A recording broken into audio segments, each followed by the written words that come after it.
अस्सलामुअलैकुम। जे टीवी में आप दोस्तों को खुश आमदीद। जम्मू कश्मीर की ताज़ा तरीन खबरों के साथ आपकी खिदमत में हाजिर हैं। आज तारीख है 3 अक्टूबर 2025 और दिन है जुमतुल मुबारक का। सबसे पहले हम रोशनी डालेंगे जम्मू कश्मीर की अहम तरीन खबरों पर।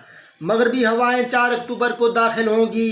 गुरेज, जोजिला, संथन टॉप, सोनम मर्ग और गुलमर्ग में बर्फबारी का इम्कान। हिंदुस्तानी महकमा मौसमियात श्रीनगर दफ्तर ने मौसम की एक एडवाइजरी जारी की है, जिसमें 4 अक्टूबर 2025 से जम्मू कश्मीर और इससे मुल्हाका इलाकों को मुतासर करने वाले अहम मगरबी डिस्टर्बेंस की वार्निंग दी गई है। 26 गिरफ्तार अफराद जमानत पर रिहा। 30 बदस्तूर बंद कर्फ्यू खत्म। तशद्दुद की मजिस्ट्रियल इंक्वायरी का हुक्म। ले एपेक्स बॉडी का हुकूमती फैसला मुस्तरद। अदालती तहकीकात कराने का मुतालबा। लेह में 24 सितंबर को हुए तशद्दुद की मजिस्ट्रियल इंक्वायरी का हुक्म दिया गया है, जिसमें 4 अफराद हलाक और मुतादिद जख्मी हुए थे। हुकाम ने कहा है कि 4 हफ्तों के अंदर अंदर तहकीकात को मुकम्मल किया जाएगा। इंक्वायरी का हुक्म लेह के डिप्टी कमिश्नर ने दिया, जिन्होंने सब डिविजनल मजिस्ट्रेट को इंक्वायरी अफसर मुकर्रर किया है।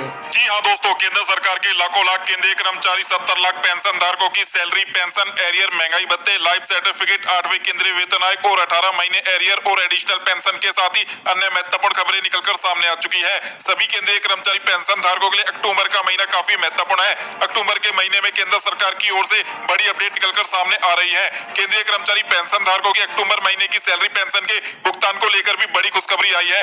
ये वीडियो काफी महत्वपूर्ण रहने वाला है सभी केंद्रीय कर्मचारी और पेंशन धारकों के लिए। सबसे पहले बड़ी खबर की चर्चा करते हैं। सबसे पहले महत्वपूर्ण खबर, अक्टूबर का महीना शुरू हो चुका है। लाइफ सर्टिफिकेट को लेकर बड़ा अपडेट है।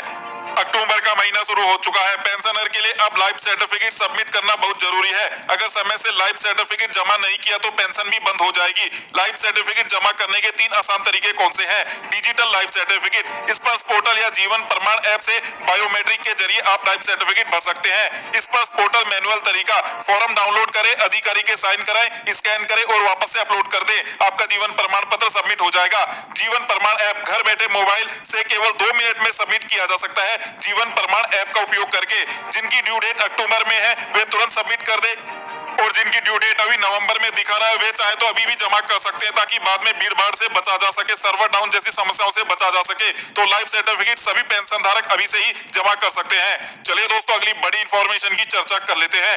8वें केंद्रीय वेतन आयोग और मिलिट्री सर्विस पे को लेकर बड़ी अपडेट सामने आई है। आर्मी हेडक्वार्टर की तरफ से जो रिकमेंडेशन आए हैं उनमें मिलिट्री सर्विस पे पर खास बातें रखी गई है।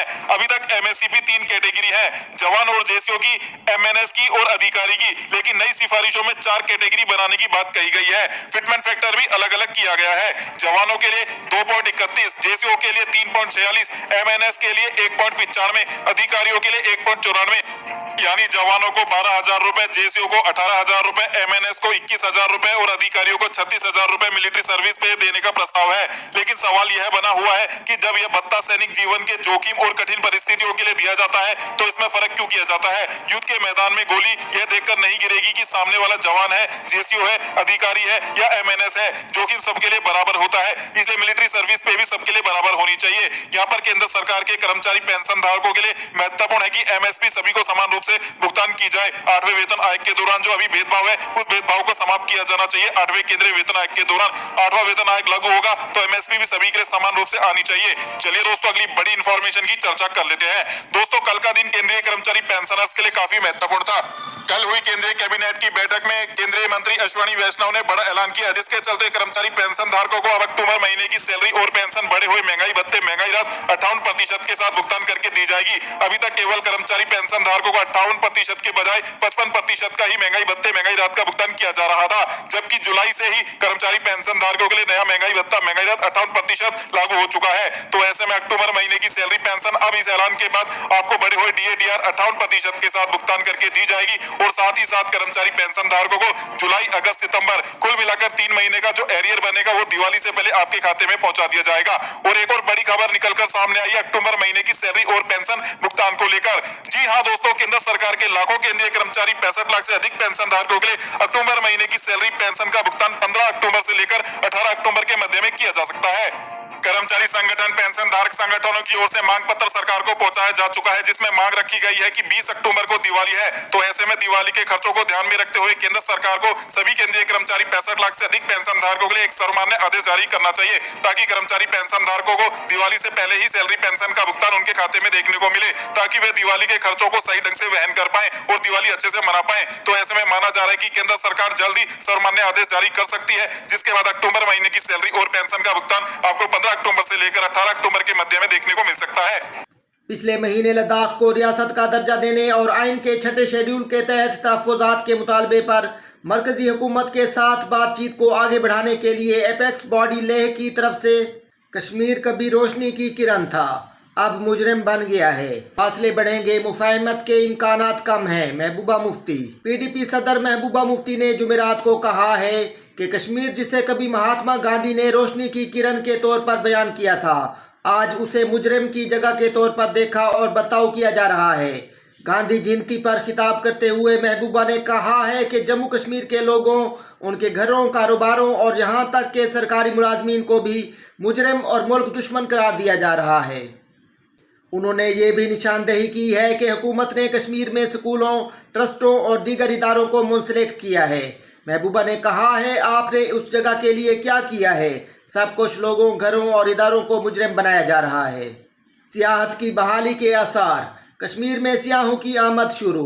पहलगाम हमले के बाद जहां वादी में सियाहती शोबे को धचका लगा और इस शोबे से वाबस्ता हज़ारों लोगों का रोजगार मुअत्तल हो गया, वहीं गुज़श्ता 3 रोज से वादी कश्मीर के सियाहती मकामात पर सियाहों की आमद देखने को मिल रही है। पहलगाम, गुलमर्ग के साथ साथ सोनमर्ग और झील डल में सियाहों को देखा जा रहा है, जो यहाँ के कुदरती हुस्न से लुत्फानंदोज हो रहे हैं। जहेज से मुतालिक मुल्क में 15,000 मामलात सामने। 2020 और 2021 में जम्मू कश्मीर में 17 लड़कियां जहेज की भीड़ चढ़ गईं।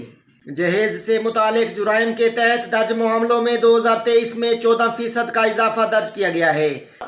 नेशनल क्राइम रिकॉर्ड ब्यूरो की रिपोर्ट में ये जानकारी सामने आई है। रिपोर्ट के मुताबिक 2023 में पूरे मुल्क में जहेज से मुतालिक 15,000 से जायद मामलात दर्ज किए गए और इस दौरान 6,100 से जायद खवातीन की मौत भी वाक़या हुई। जहेज के केसेस के आदाद व शुमार पेश करते हुए NCRB के मुताबिक जम्मू कश्मीर में जहेज के मामलात की तादाद में सालाना उतार चढ़ाव आता है, लेकिन हालिया आदाद व शुमार और दीगर रियासतों के मुकाबले में कम तादाद की निशानदेही करते हैं। 2023 में मरकज़ के ज़ेर इंतज़ाम इलाके में जहेज के 9 मुकदमात दर्ज हुए। इस दौरान शोहर या उसके रिश्तेदारों की तरफ से जुल्म और मुतालबात से मुंसलिक 524 मुकदमात दर्ज किए गए। 2021 में जम्मू के इलाके में जहेज की वजह से 16 अमवात हुई, जबकि वादी कश्मीर में कोई मौत रजिस्टर नहीं की गई। उधमपुर के थराड़ इलाके में तबाह हुई कौमी शाहराह, जहां ट्रैफिक मुसलसल यकतरफा और सुस्त रफ्तार का शिकार है, वहां 300 मीटर सड़क के हिस्से को ब्लैक टॉप करने के लिए रोड़ी वगैरह बिछाने का बुनियादी काम अंजाम दिया जा रहा है। दोस्तों, ये थी आज की ताज़ा तरीन खबरें। मज़ीद ऐसी वीडियोस को देखने के लिए हमारे चैनल को सब्सक्राइब करें। वीडियो को देखने का बहुत शुक्रिया। अल्लाह हाफिज़।